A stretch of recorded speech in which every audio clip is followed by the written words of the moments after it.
그 다음에 제가 취소와 관련해서 개념 쭉쭉 있고 이번에 취소사 3가지 있다 염두에 두고 그 다음에 또 한 가지 이게 유동적 무효나 마찬가지로 유동적 유효라고 하는 게 있는데 요즘 시험은 이제 옛날과 달리 무효 취소 골라라 이런 시험 문제는 안 내고 정확하게 물어봐요. 유동적 무효냐 확정 무효냐 거꾸로 유동적 유효냐 확정 유효냐 이렇게 정확하게 시험에서 묻기 때문에 이런 게 문제 풀 때 상당히 어렵다는 거예요. 근데 유동적 유효도 글자 그대로 현재 법률 행위가 유효인데 유동적이다 그 이야기니까 어떤 사정에서 무효로 돌아갈 수 있습니다. 이런 거를 유동적 유효 그래요. 그 대표적인 것이 지금 우리가 배우고자 하는 취소할 수 있는 법률 행위가 대표적으로 유동적 유효라는 거예요. 이걸 항상 염두에 둬야 되고 왜냐? 취소하기 전에는 유효인데 취소를 하게 되면 무효로 돌아가니까 취소하기 전까지의 상태를 유동적 유효라고 한다 해서 취소할 수 있는 법률 행위가 하도 물어봐요. 유동적 유효다 이렇게 가로를 긋었고 그래서 이걸 써놓은 거니까 다시 한번 염두에 딱 두고 그 다음 취소와 구별할 개념에서 철회의 개념은 이미 가르쳐 드렸으니까 의사표시나 법률 효력이 발생하기 전에 하는 거예요. 근데 취소는 반대예요. 취소는 거꾸로 의사표시나 법률 효력이 발생이 된 이후에 하는 거죠. 효력이 발생이 된 이후에 소급 취소하면 소급 거꾸로 거슬러서 처음부터 효력이 없는 걸로 만들어 놓은 것이 취소니까 철회하고 반대로 의사표시나 법률 효력이 발생이 된 이후에 한다는 점에서 틀리고 해지하고 차이는 이제 바로 다음 주부터 지겹도록 배우니까 그때 배우기로 하고 그 다음에 취소권의 개념 취소권도 형성권이에요. 따라서 취소가 단독이고 뒤에 넘겨서 취소권자 무효하고 차이점 중에 하나가 취소는 이제 특정인만 하기 때문에 누가 취소권자가 됩니까? 이것부터 이제 집중 물어보니까 기초문제로 먼저 취소사에 해당되는 것이 요 셋이니까 항상 이걸 염두에 두고 제한 능력자 법률행위 취소할 수 있고 착오에 의한 의사표시 취소할 수 있고 사기 강박인 의사표시 취소할 수 있으니까 취소권자도 여기서 찾아야 돼요. 먼저 가장 문제가 이제 제한 능력자 법률행위인데 갑이 미성년자를 비롯한 주로 제한 능력자 자체는 우리 시험범위에 들어간 건 아니기 때문에 제한 능력자에 관한 사례 문제라든가 문제가 나올 때는 누구나 다 알 수 있는 미성년자를 주로 예를 많이 드는데 피성년 후견인 피한정 후견인도 제한 능력자지만 이건 아무래도 낯설기 때문에 그래서 미성년자 갑이 단독으로 토지에 대해서 매매를 했다.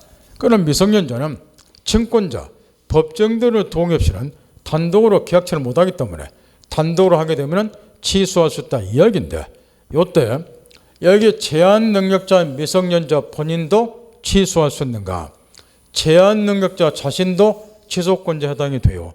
따라서 갑 미성년자는 자기가 단독으로 체결한 이 계약을 역시 마찬가지로 단독으로 취소할 수 있다는 것. 왜냐?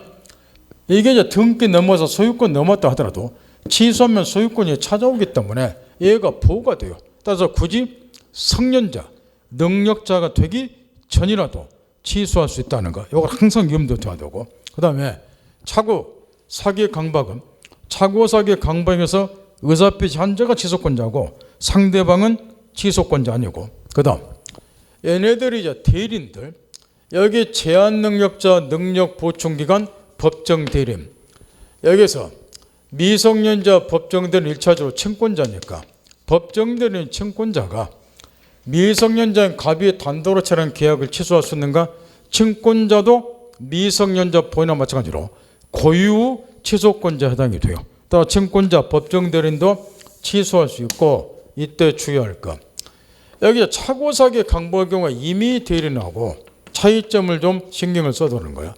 우리가 저번 주에 대립 공부할 때 이걸 공부를 했어요. 대립 공부할 때 116조 1항에서 대리행위 하자면은 대리인을 표준으로 판단하니까 사기 강박을 우리가 취소하고 싶다. 그럼 이 상대방이 본인을 아무리 1000만 번 사기 강박하더라도 계약 체결한 대리인이 사기 강박 당하지 않는 한 대리 행위를 취소할 수 없다.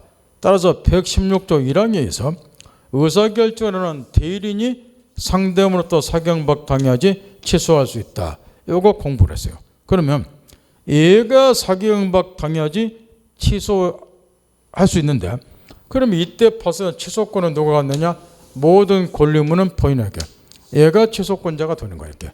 그러면 이미 대리인이 취소를 하고 싶다. 대리인을. 그러면 뭐가 필요하냐? 얘는 취소권자가 아니기 때문에 본인으로부터 취소에 관한 특별수권, 대리권의 수혜가 따로 있어야 돼요. 네가 직접 취소도 좋다.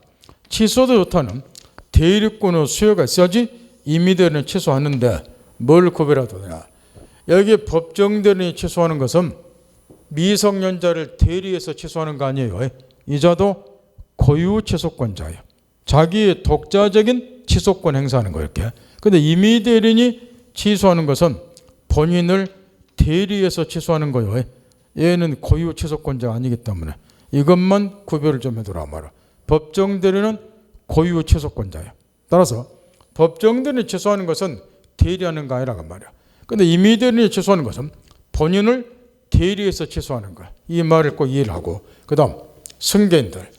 승계는 이제 포괄 승계인이 있고 특정 승계인이 있는데, 포괄 승계인 상속인 같은 사람은 피상속인과 동일시하기 때문에 당연히 취소권자가 되겠지만, 매수인 같은 특정 승계는 어찌 됩니까? 특정 승계인도 취소권자가 되는데, 이거 사례 문제를 낼 때 기초 문제를 많이 내니까 속지 않도록 요 주의하라는 거. 따라서 이제 이런 경우 이 갑이 토지 소유자인데 제3자 A가 갑을 사기 강박을 해서 을하고 토지를 빌려주기로 하는 지상권 설정 계약을 체결했어요. 지상권은 용익 물권이기 때문에 얘 앞으로 지상권 설정 등기가 되고 해서 얘가 현재 지상권자.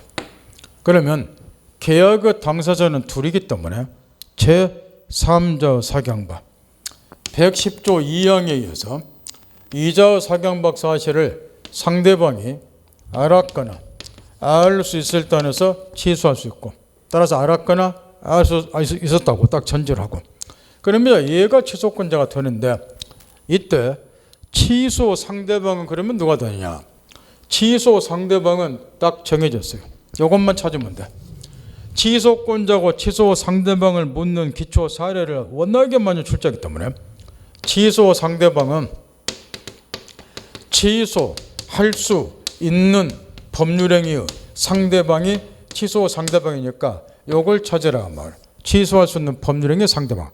취소를 하려면 취소 목적인 법률행위가 있어야 돼요.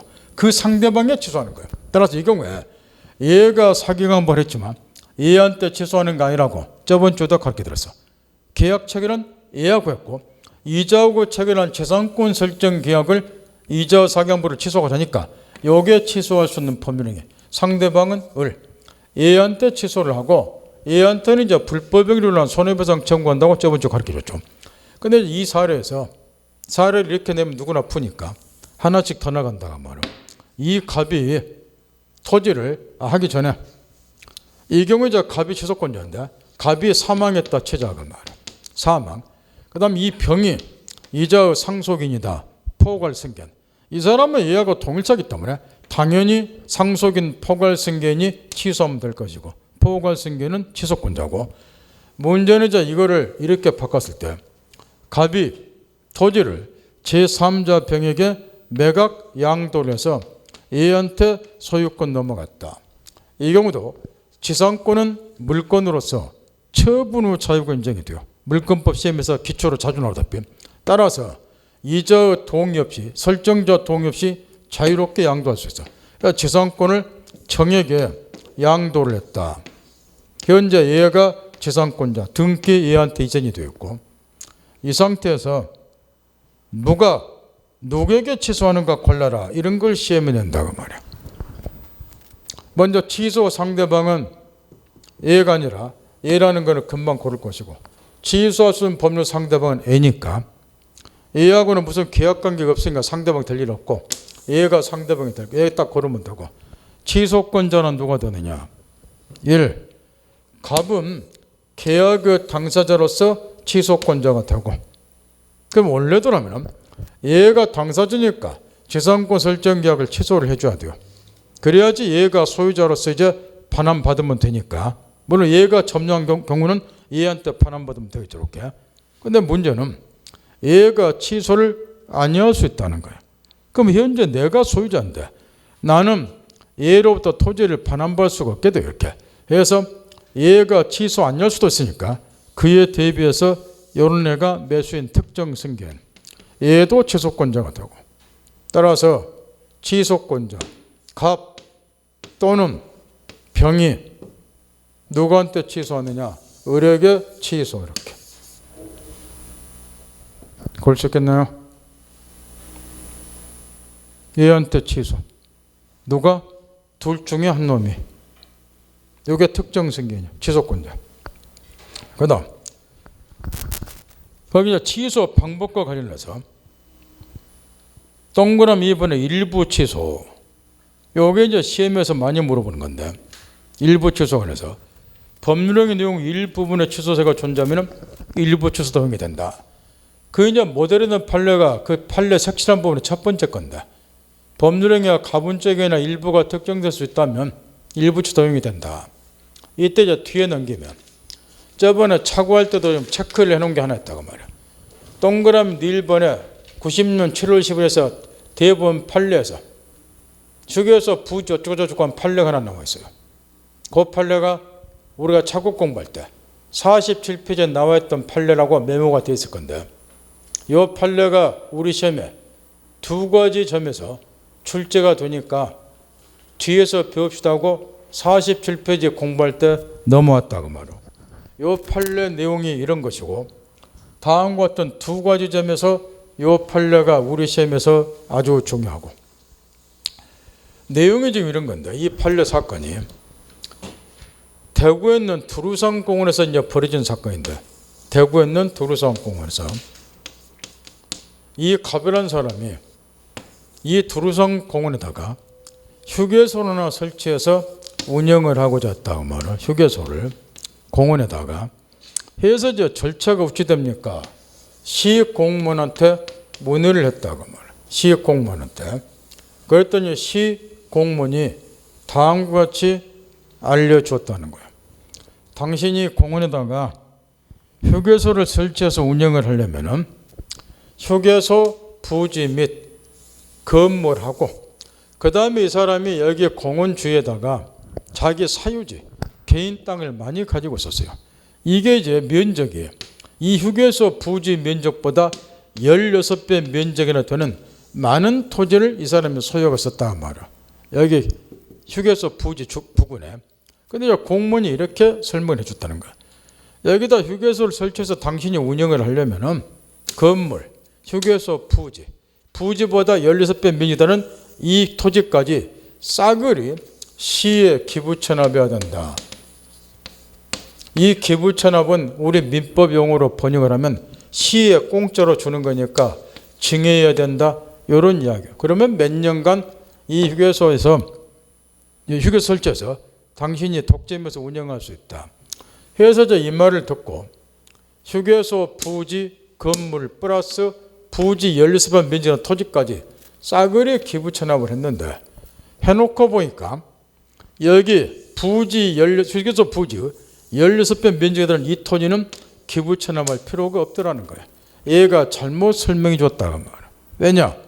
여기 법령이라고 하는 것은 시조례를 말하는데 시조례는 공원에다가 휴게소를 설치해서 운영을 하려면 휴게소 부지하고 건물만 시에 기부천납하면 된다. 요리 돼 있는데 담당 공무원이 잘못 설명해 주었다. 이런 이야기예요. 그러면 내 입장에서는 이게 부지보다 16배 면적이 된 토지인데 이저 잘못된 설명에서 기부천납했기 때문에 요거는 돌려받고 싶다. 그래서 소송이 붙은 사건인데 돌려받고 싶다. 그래서 먼저 이와 관련해서 첫 번째로 논의된 것이 유발된 동기 착오 문제였다. 최근 시험에 유달리 착오에서 많이 물어본다고 그랬죠. 유발된 동기 착오. 이 갑이 이 사건에서 법원에서 왜 갑이라는 사람이 이 휴게소 부지 이외의 16배 민주당 토지까지 기부 체납하게 뒀는가? 그 동기를 상대방 시가 제공을 했다는 거예요. 왜냐? 잘못 설명해 줬기 때문에. 그래서 이것도 일종의 유발된 동기착오다. 이 부분을 기부 체납한 동기를 이자 쪽에서 시 쪽에서 유발을 시켰다고 말이에요. 유발된 동기착오니까 착오를 이유로 당연히 취소할 수 있다. 첫 번째. 근데 또 한 가지가 문제가 생겼던 거예요. 착오를 취소할 때 봤는데 두 번째 문제가 뭐냐 그러면은 이게 법률행위 내용의 전부가 아니라 일부분에서만 착오 사유가 발생이 됐다고 말이에요. 의시당초 휴게소 건물하고 부지는 기부 체납해야 될 운명이니까. 따라서 이 일부분에만 착오 사유가 존재하는데 그럼 일부 취소도 허용이 되는가? 이게 이제 두 번째로 문제가 발생이 된 거예요. 만약에 일부 취소가 허용이 안 되면은 이게 착오 유발된 동기 착오 해당이 덤으로 불구하고 취소를 못 하겠죠, 실제로는. 그래서 이게 두 번째로 논란이 됐는데 이게 가분책이라고 말이에요. 토이다 보니까 나눌 수가 있고 이걸 휴게소 부지하고 특정시킬 수가 있다는 거야. 아까 앞에 그 판례 읽어보다시피 이런 경우는 법률행위 내용의 일부분이라도 착오를 이유로 얼마든지 취소할 수 있다. 그래서 이 사건에서 일부 취소를 허용을 해야 된다. 그래서 이제 이 판례가 나왔다. 그래서 유발된 동기 착오 일부 취소 문제 두 개가 동시에 이제 논쟁에 붙은 것이 이 사건이고, 그래서 이 판례가 아주 중요하던 우리 중개사 시험에서도 유발된 동기 착오, 동기가 표시될 필요 없이 당연히 착오를 취소한다. 법률행위 내용 일부분에만 착오 사유가 존재하면 일부 취소도 허용이 된다. 물론 전제 조건은 가분적이고 그 부분만 특정할 수 있다. 이런 전제 조건이 붙지만 시험에서는 그런 거는 전제 조건을 별로 표기를 안 하고 내용이 일부분만 착오 사유가 존재하면 일부 취소 허용이 된다. 이거 간단히 물어보니까 두 가지 거 정리정돈 잘할까. 그 다음 취소 상대방은 아까 가르쳐 줬으니까 그 위화받은 말정황이고 그 읽을 필요도 없어요. 취소할 수 있는 법률행위 상대방 요놈만 딱 찾으면 돼. 여기 무슨 말인지 말면 되고. 그 다음 취소 효과에서 취소는 소급여 견적이 되니까 동그라미 기억번의 첫 줄 자주 물어보는데 몰라서 틀린 사람은 없을 거라. 근데 본 시험장과 마음이 급하니까 취소를 하면 당해 법률행위는 그때부터 무효가 된다. 이렇게 함정으로 많이 해요. 그러면 틀렸어. 근데도 마음이 급하니까 못 골라. 그때부터가 아니라 처음부터. 그러니까 항상 지문 나오면 그걸 확인하는 습관 들으시라고. 그걸 확인 안 해가지고 실수했다 하면 실수 아니에요. 그거는. 취소는 소급여가 인정이 되니까 취소한 때부터가 아니라 처음부터 물어본다. 그 다음 동그라미 니은번 제한 능력 여러 번 가르쳐줬어. 제한 능력 이유로 취소하는 경우는 제한 능력자를 보호를 해줘야 되니까 취소한 것을 가지고 선의 제3자에게도 대항할 수 있다. 하도 물어봐야 사람 문제도로. 그러나 착오사기 항박은 앞에서 우리가 배웠다시피 취소한 것을 가지고 선의 제3자에게 대항할 수 없고 거래한 점포에서 차이점 정리 다시 한번 하고 취소 소급여와 관련해서 지금부터 집중. 지금부터 있는 대로 집중하는 거예요. 지금 무효나 마찬가지로 취소 경우도 똑같은 문제가 생긴단 말이야. 이제 공부가 어느 정도 됐다고 보니까 이런 말을 하면 금방 알아들어야 되는데 지금 먼저 무효를 다시 한 번만 생각해 보자 말이요. 무효를 지금 토지에 대해서 1억 원으로 매매를 했다. 어떤 사정에서 이 계약이 무효가 됐다. 묻는 거는 뻔해. 이행하기 전 시험에 낼 일 없고 이행할 필요가 없다.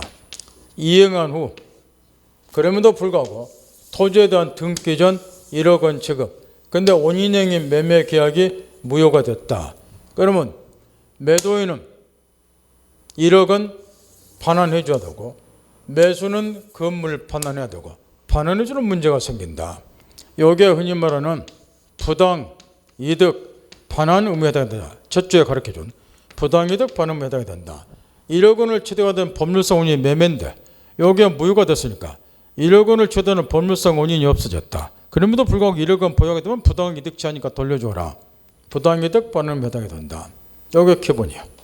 근데 무효의 경우는 이런 걸 묻는 게 아니라 아까 앞에서 잠깐 한마디 했다시피 부당이득 반환 의무가 발생이 안 되는 경우도 있어요. 그런 말은 부당이득 반환 청구 못하는 경우가 있다. 그걸 시험에 낸다고. 무효 사유가 어떤 경우에 해당되는 경우? 반사회질성에 해당되는 경우. 반사회, 도박계약, 취업계약 이런 경우. 따라서 103조가 이제 무효 사유에 해당되니까 반사회질성에서 무효인 경우는 불법 원인 급여 문제가 발생되니까 746조에서 부당이득 반환 의무 역으로 말하면 부당이득 반환 청구 못한다. 이걸 시험에 출제를 해요. 이해하셨겠나요? 무효 사유 중에 뭐가 들어있으니까 103조가 불법 원인 급여를 묻게 돼 있다고. 근데 취소 사유는 뭘 묻느냐? 여기까지는 똑같아. 이 갑이 취소권자다.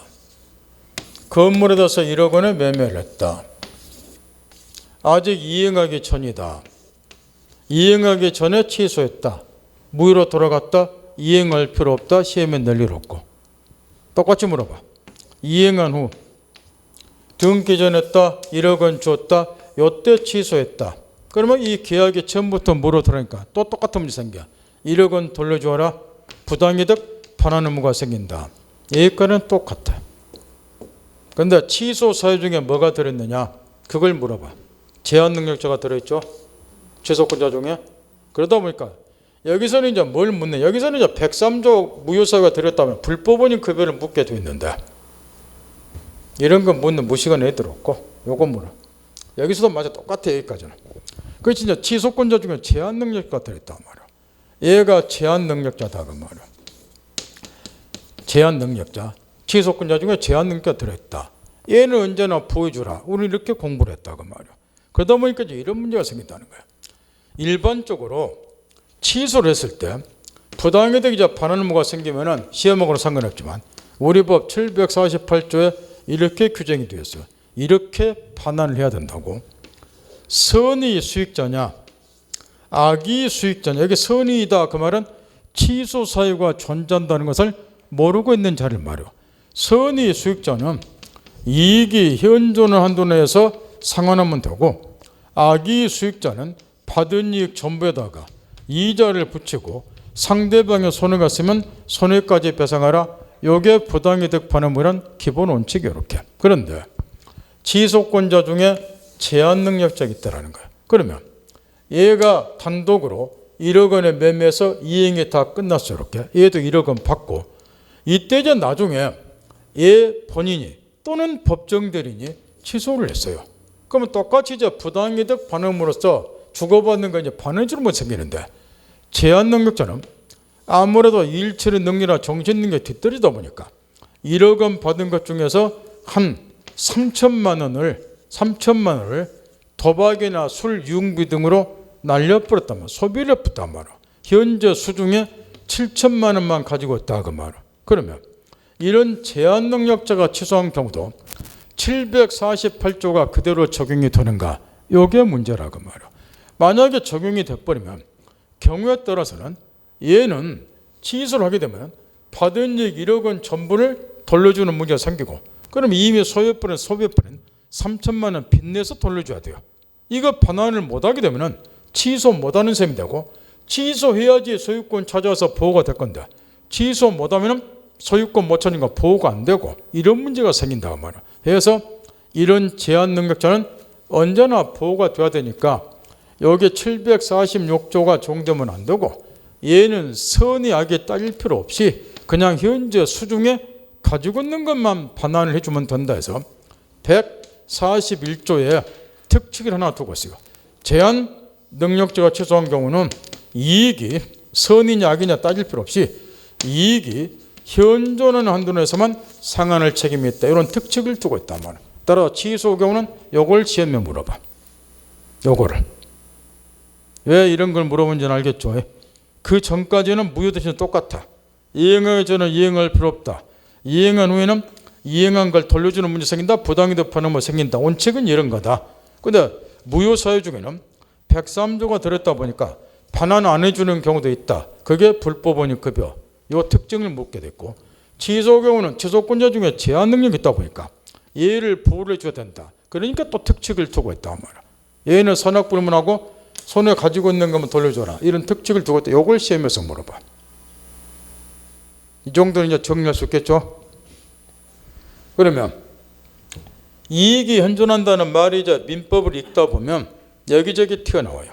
따라서 시험에 단답식으로 물어볼 수도 있어.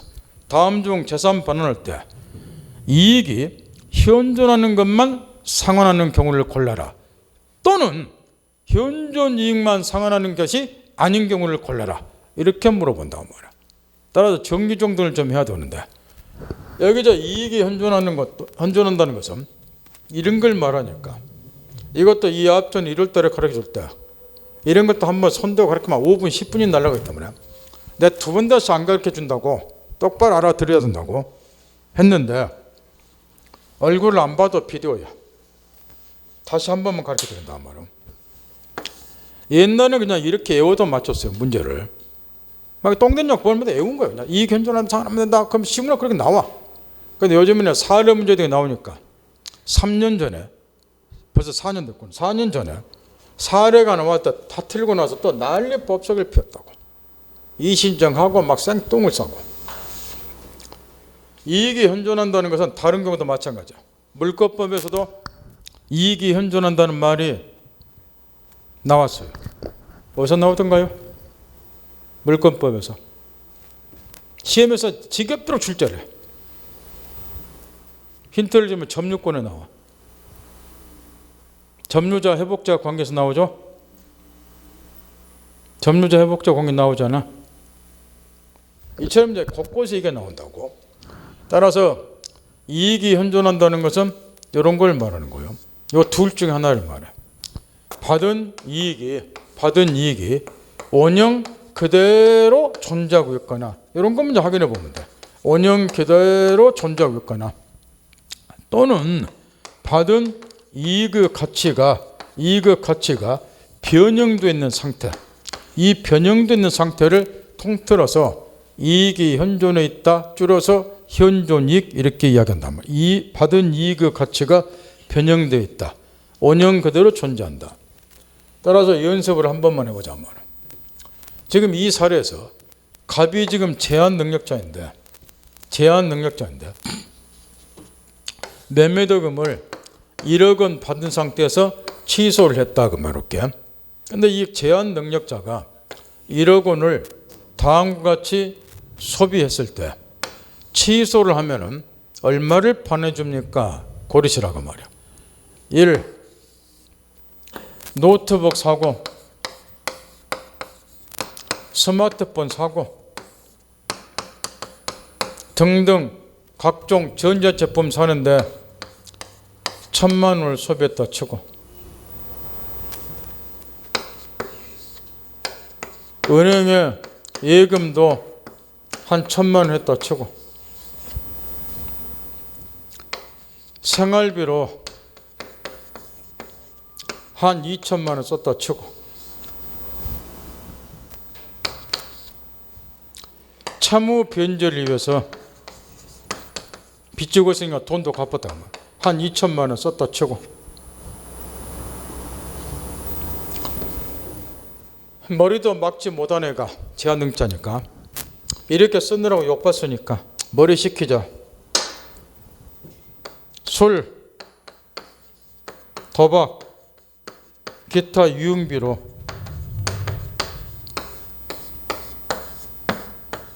$4,000만 원 썼고, 나중에 취소하면은 얼마를 돌려줍니까? 골라라 그 이야기야. 요거 연습하라고 말이야. 첫째, 노트북 사고 스마트폰 사고 각종 전자제품 사는 1,000만 원 썼다. 요거는 받은 1,000만 원 금전의 가치가 물건으로 바뀌어 있죠. 여기에 해당되잖아. 그러니까 1,000만 원 받은 이익은 이 수중에 현존 남아있다 그 이야기야. 밑에 거는 설명할 필요성이 없고 원형 그대로 존재하고 있죠. 1,000만 원 원형 그대로 존재하고 있잖아. 장소만 옮겨서. 문제는 요걸 가장 많이 물어봐. 생활비 더불어서 채무 변제. 요거는 이렇게 사고를 하란 말이야. 요게 이제 시험에 나올 때 틀린 놈들이 많다고 그러게. 요 생활비하고 채무 변제는 반드시 얘가 소비를 해야 될 품목이야. 생활비는 써야 되잖아. 돈은 갚아야 되고. 그걸 염두에 두라고 말이야. 그러면 만약에 받은 매매대금 1억 원 중에서 여기 지금 4천만 원을 생활비나 채무 변제로 사용을 안 했더라면 원래의 자기 재산을 가지고 이렇게 소비를 해야 된다. 이거는 꼭 써야 되니까. 그죠? 그러면 받은 매매대금 중에서 일부를 가지고 이렇게 소비를 했으니까 그만큼 원래의 자기 재산의 소비를 면했다 그 말이야. 그러니까 면한 만큼 요 4천만 원은 얘 수중에 남아있다 없어졌다? 남아있다 현존. 이렇게 계산을 하고 말이야. 매매대금 가지고 이거 안 썼으면 원래 자기 재산 갖고 써야 돼. 이거는 반드시 써야 되니까. 그냥 매매대금 가지고 썼으니까 그만큼 원래 자기 재산 소비를 면했다 그 말이야. 면한 만큼 받은 4천만 원은 얘 수중에 남아있다 그 이야기야. 이런 것도 틀려가지고 그 생똥을 싸고 인터넷에 여론 올려가지고 출제 잘못된 여론 띠두르고. 옛날에는 시험 떨어지면 해년마다 연례행사가 서울 대방동에 산업인력광단이 있었는데 거기 가서 띠두르고 데모를 했다고. 근데 지금은 공기업으로 지방으로 옮기다 보니까 울산 광역시로 산업인력관리가 내려왔어. 이렇게. 서울중앙선이 여기까지 데모를 못 할 건데 이제 울산중앙선에 가서 데모하면 되겠죠. 이 앞에 가서. 근데 참 잘 만드는 게 뭐냐 그러면 한 300m 떨어진 지점에 산업인력관이 있고 300m 떨어진 지점에 울산 경찰청이 들어왔어. 데모만 바로 패빠고 쫓아가지고 뿌려버려. 도망가라고. 데모도 못 할 거야. 바로 옆에 경찰청이 들어왔어요. 그 다음 이 도박도 조심해야 돼. 사례내면 이 도박을 또 내니까. 왜냐? 대한민국이 도박 왕국이거든. 여기 지금 술 도박 유흥비로 써버린 게 4천만 원. 이건 어찌 되냐 말이야. 이건 4천만 원 받은 돈 술로 도박으로 유흥비로 날렸으니까 4천만 얘 수중에 남아있을 리가 없죠. 따라서 이것만 현존이익이 아니라 그 말이야. 따라서 결론 값은 얼마 빼고 4천 빼고 나머지 돌려주면 돼.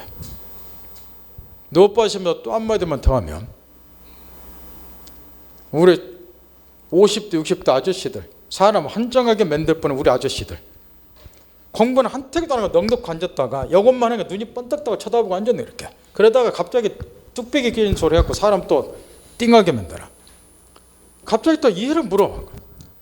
이 위에 거는 그래 건전하게 썼어. 이 갑이란 아주 건전하게 사용을 해서 이렇게. 밑에 거는 아주 싸가지 없이 썼어. 갑자기 또 이러는 거야. 아니 이거 술도박으로 쓴 유흥비로 쓰고 나쁘게 썼어. 이거는 반환해야 되는 거 아니에요? 요거는 반환해야 될 것 같은데 이러니까 사람 또 한 장 물고 싶단 말이야. 자다가 복장 뚫리는 소리 하는 거예요 지금. 응? 뭔 말인지 들어요? 그러면 공부를 처음 다시 해야 돼. 기초인문과정부터. 정상적인 사람이 이렇게 소비를 하면 비난을 받아야죠. 근데 이건 누구예요? 제한능력자잖아. 제한능력자. 이 제한능력자를 보여주기 위해서 얘는 여러분 같은 정상적인 판단력이 있는 아가 아니라고 말이야. 그러니까 이렇게 소비할 수가 있다는 거야. 그러니까 이런 걸 좀 보여주자는 거야. 여러분이 이렇게 소비하면 여러분들은 비난받아야지 이게. 그러니까 이건 제한능력자란 말이야. 제한능력자. 얘 보여주자는 거야. 그러니까 자다가 뚝배기 끼는 소리 하지 마시라고. 술도 뭐 유흥비는 나쁘게 썼는데 왜 안 돌려줘요? 깎아봐요. 안 깎아봐. 이게 왜 깎아보냐고. 자다가 봉장 뚫는 소리지 이게. 따라서 앞으로 이익이 현존한다. 이 시험 문제에서 자주 물어보니까. 그 다음에 또 한 가지만 내가 물어본단 말이야.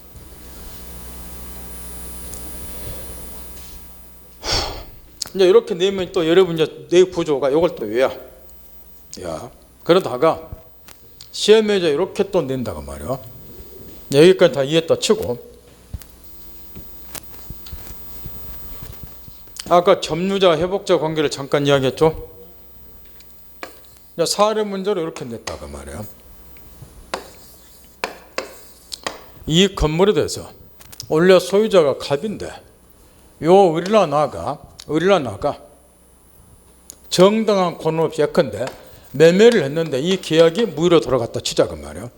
그 얘가 이제 점유를 하고 있어요. 요 건물을. 그럼 얘는 정당한 권한 없이 지금 점유를 한 거죠. 계약이 무효가 됐으니까. 근데 얘가 매수인이니까 매매해서 이제 점유했으니까 얘는 소유사를 가지고 있죠. 매수 점유했잖아. 더 나아가서 자기에게 소유권이 있다고 오신했어. 그럼 얘는 선의의 자주 점유자야. 이런 애들이 반환할 때 무효니까 반환을 해야 되는데, 이런 선의의 자주 점유자는 법이 이렇게 되어 있잖아. 이익이 현존돈에서 상환할 책임이 있다고. 그죠? 여기서 이 현존이익이 또 나와. 이거 시험에 엄청나게 물어봐. 근데 이제 사례 낼 때 이렇게 냈다고. 얘가 이 건물을 점유하고 있다가 이 건물에 얘가 불을 내버렸어. 불 해서 이 건물에 5분의 1이 딱 타버렸어. 이렇게. 이때 얘는 건물 5분의 1이 탔어. 어떻게 반환하면 되는가? 자, 시험에 냈어요. 어떻게 반환하면 돼요? 얘는 이제 이익이 현존한 데서만 상환할 배상 책임이 있어. 선의의 자주 점유자는, 선의고 자주 점유자는 이익이 현존하는 것만 배상하면 되니까. 지 잘못으로 5분의 1 멸실시켰어. 어떻게 반환하면 돼요? 네? 그렇지. 그게 답이야. 그냥 그대로 반환하는 거예요. 여기서는. 그리고 정답 고르면 돼. 있는 상태 그대로. 요거는 돈이니까 수중에 가지고 있는 것이 얼마냐 계산 돌리지 마. 요거는 건물 반환하잖아요. 있는 그대로. 그거 답이야. 못 골라 또. 거기에만 좌우로 짜우둑 그 뭐 물어봤는가 그러고. 그렇게 사람을 또 미치게 만든다고 말이야. 물건 같으면 뭐 이익이 현존한다 그 말은 있는 그대로잖아. 그게. 그래 고르시면 돼. 그 다음 취소권의 그 이제 마지막 가로친 6번에 취소할 수 있는 법률행위 추인. 이제 여기 하나 남아있다고 말이야. 여기 요거 취소할 수 있는 법률 추인. 이거는 아까 개념이 취소할 수 있는 법률행위를 취소하지 않겠다고는 의사표시가 추인이다 이렇게 가르쳐 줬으니까 결론이 이렇게 돼요. 요 추인은 요 갑이 취소권자다.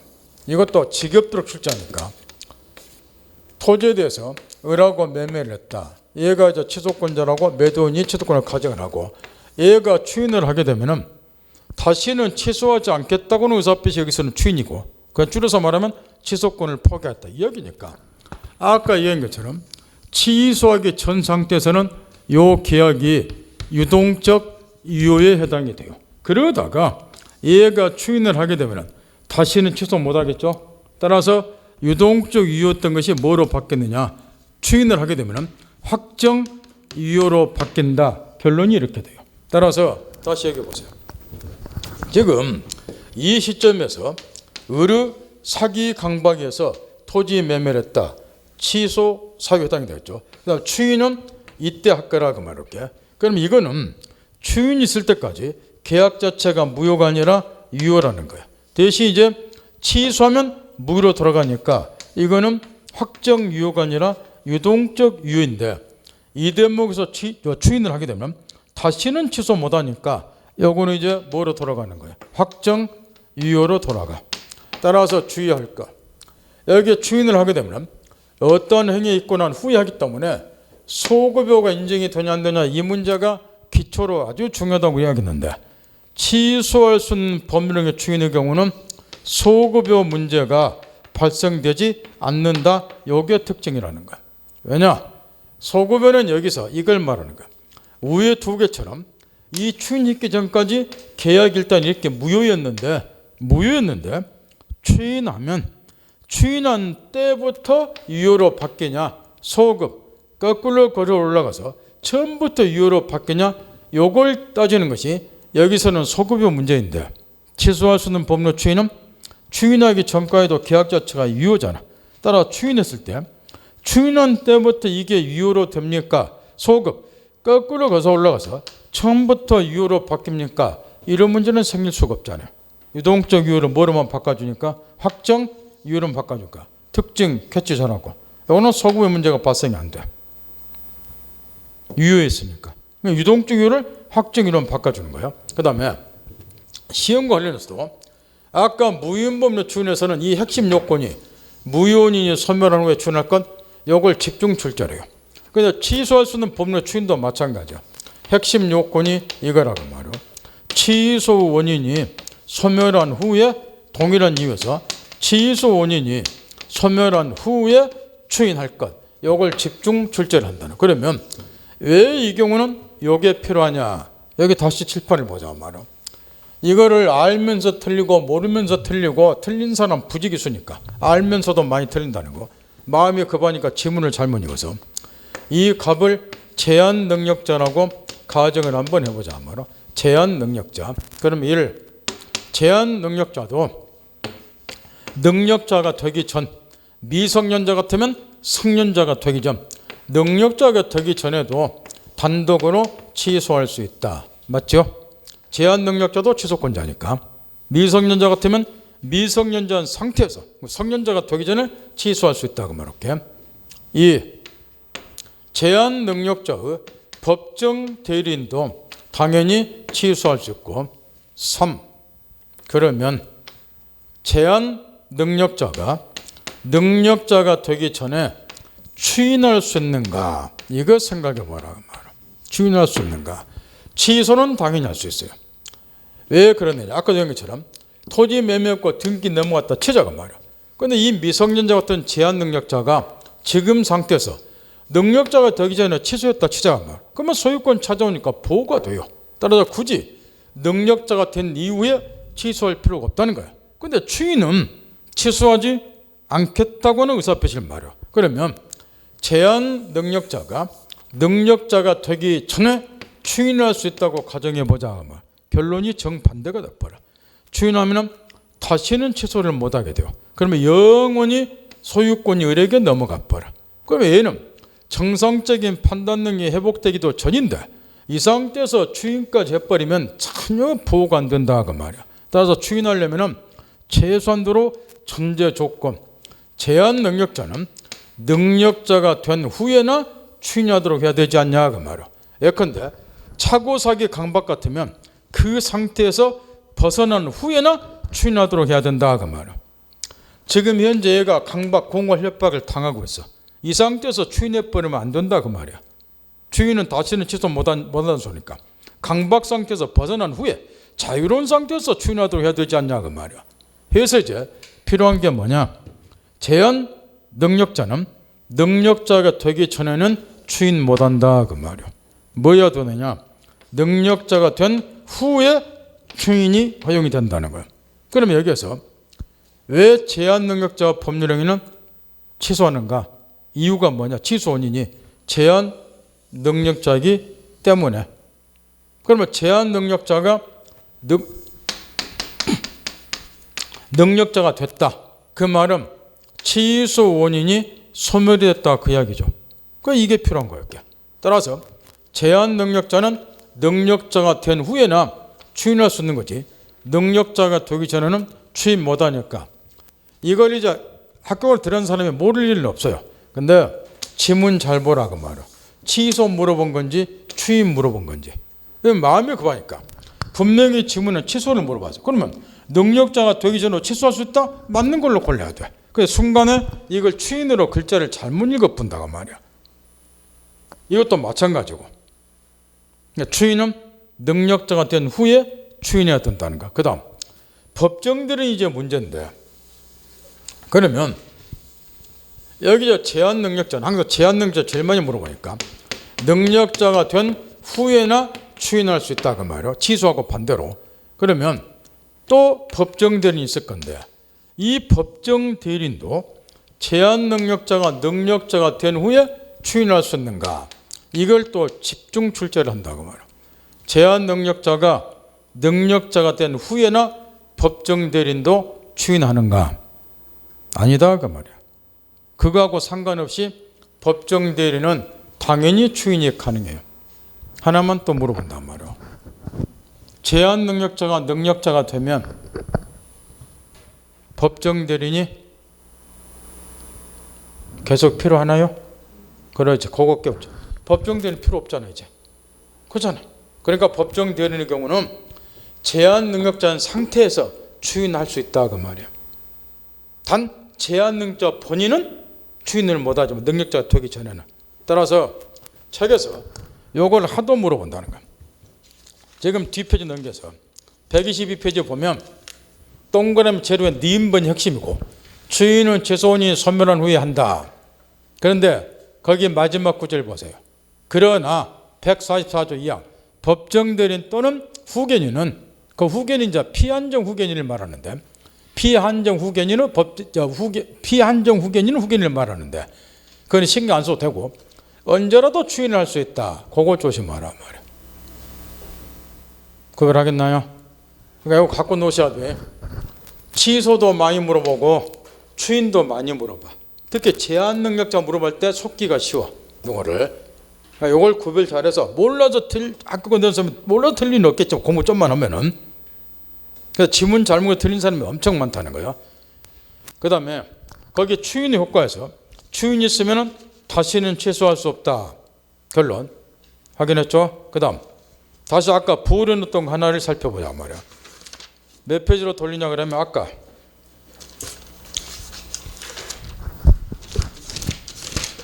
저기 116페이지 제일 위에 10줄 가까이 쓰였는 판례가 나와 있어요. 잤나요? 여기 10줄 가까이 써졌지만 시험은 압축시켜서 요거 묻는 거예요. 다시 요거 보세요. 야, 취소할 수 있는 법률 추인, 무효인 법률 추인 다 마스터했으니까 취소할 수 있는 법률 추인은 취소할 수 있는 법률 행위를 취소하지 않겠다는 의사표를 말해요. 그러면 논리적으로 취소할 수 있는 법률 행위를 일단 취소를 해버리면 잘 들어줘요. 취소를 해버리면 더 이상 취소할 수 있는 법률로서 추인하는 것은 허용이 안 되겠죠. 취소해버렸으니까. 여기 추인은 취소하지 않겠다는 거고. 따라서 취소할 수 있는 법률 행위를 일단 취소를 해버리면 더 이상 취소할 수 있는 법률로서 추인하는 것은 허용할 수 없을 거라고 말해요. 그런데 취소하면 당의 법률은 뭐로 돌아가요? 무효로 돌아가잖아. 처음부터 무효로 돌아가잖아. 근데 무효인 법률도 뭐가 허용이 돼요? 추인이 허용되잖아. 그러면 답 나왔다고 말해요. 두 개 합쳐서 취소할 수 있는 법률 행위를 일단 취소하면 더 이상 취소할 수 있는 법률로서 추인은 허용이 안 되겠지만 이제 뭐로 돌아갔으니까 취소하면 뭐로 돌아간다니까? 무효인 법률로서 뭐 하는 건 허용이 된다. 추인하는 거는 허용이 된다. 그 이야기야. 그 말 어떻겠나요? 그게 율주과가 쓰였는 거예요. 다시 몇 페이지를 펴냐 그러면 지금 이제 다시 마지막 한 가지 정리해야 되겠다 말이에요. 오늘 지금 아까 오늘 추인을 확실히 공부하고 가라고 그랬는데 민법상 추인 세 가지 이제 어느 정도 여러분이 마스터를 했어. 유동적 분야, 학적 분야 등등 소급형 인정이 되냐 그냥 요건까지. 종래 시험 우리 시험 여기까지 민법상 추인을 주로 물어왔는데 3년 전부터 여기 이제 판례 하나가 추가가 됐어. 판례 하나가. 해서 우리 민법에는 규정이 안 돼 있지만 판례가 인정하고 있는 추인이 하나가 있어. 여기가 3년 전부터 지금 작년 시험까지 계속 나오고 있어. 그래서 얘는 이제 이걸 써놓긴 써놨어. 최근 시험에 중요하다는 걸 아니까. 근데 잘못 들어가 있어. 몇 페이지 있느냐? 111페이지 펴세요. 111페이지 펴면 제일 밑에 판례 하나가 있어요. 그 위에 제목에 동그라미 3번에 무고리자 처분의 추인이라고 붙어있죠. 그걸 유동적은 무효 밑에 써놨잖아. 이거 원래 추인에다가 써야 되는 거야 이걸. 근데 이제 유동적 무효 밑에 써놓은 이유는 있어. 그 제목에 추인이라고 붙어있죠. 그게 그 밑에 세파는 것이 판례 있죠. 졌나요? 2017년 6월 8일 쓰였죠. 뒤에 넘기세요. 뒤에 판례가 또 하나. 이게 똑같은 판례예요. 날짜 확인. 2010년 6월 8일이죠. 찾나요? 똑같은 판례예요. 그걸 괜히 토막 내는 거예요. 이 책 써내는 토막 내는 걸 주로 즐겨 하잖아. 에?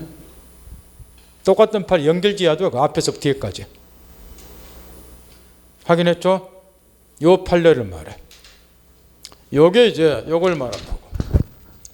민법성의 추이는 요 세 가지예요. 근데 민법의 규정은 안 됐지만 판례가 인정하고 있는 추인이 하나가 있다. 그게 방금 취직을 좀 그 111페이지 그 판례라고. 제목에 쓰였는 무권리자의 처분행위에 대한 그 판례가 이거예요. 무권리자의 처분행위에 대한 권리자의 추인. 여기에 이제 판례가 인정한 추인인데 그 2017년도 이 판례가 나오자마자 18년, 19년 계속해서 시험에 나온 것이 이 판례라고 말해요. 무권리자 처분행위에 대한 권리자의 추인, 그 판례 내용. 이거는 민법에 규정이 없어. 판례가 인정하고 있는 거예요. 그걸 하겠나요? 이거는 민법에는 규정이 없어. 판례가 인정하는 거라고. 마지막이니까 5분만 쉬었다 오세요. 5분만. 요거 지우면 안 돼요. 요거 지우지 말고. 요것도 지우면 안 돼. 왜냐하면 요거하고 요거 비교해야 돼. 이제. 절대 지우지 말고 그대로 놔둬버려요. 5분만 쉬었다 오세요. 5분만.